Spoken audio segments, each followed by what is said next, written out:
იავნანა ვარდოვნანა იავნანი ექიმები დაუნდებლობის გამო პირველი შვილი დამეღუპა უყურადღების გამო გაჭირებულ ადამიანს არანაირი ყურადღებას არ მაქცევდნენ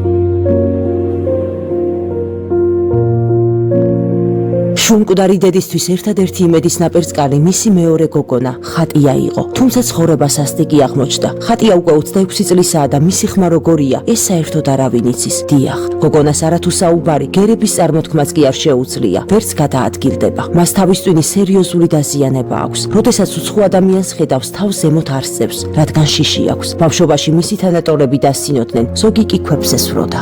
ნეტა ისი არ მოკვდი, რომ დედა დამიძახოს. ვარ მეორე ჯგუფის ინვალიდი და სიარულიც არ შემიძლია, მაგრამ ვატან ძალას არომა ამ ბავშვი მშიერი რო არ მყავდეს, უსუფთავო არ მყავდეს. მე თვითონ ვაბანავებ, მე თვითონ ვაჭმევ, ჭალაში დავდივარ და აი ეს ბიჭები მომაგდა, ამით ვავთბობ ჩემი ავანტყოფსა და მე თვითონ ინვალიდი გალიფთბები.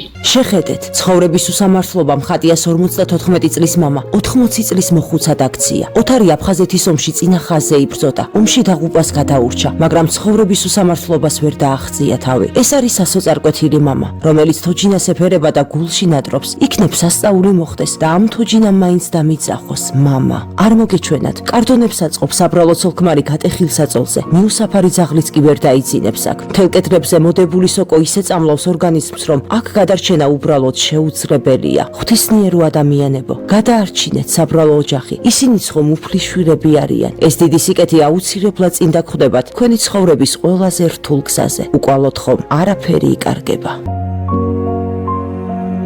გადარიცხეთ ნებისმიერი თანხა ჩერნოვეცკის ფონდის ოფიციალური საიტის მეშვეობით.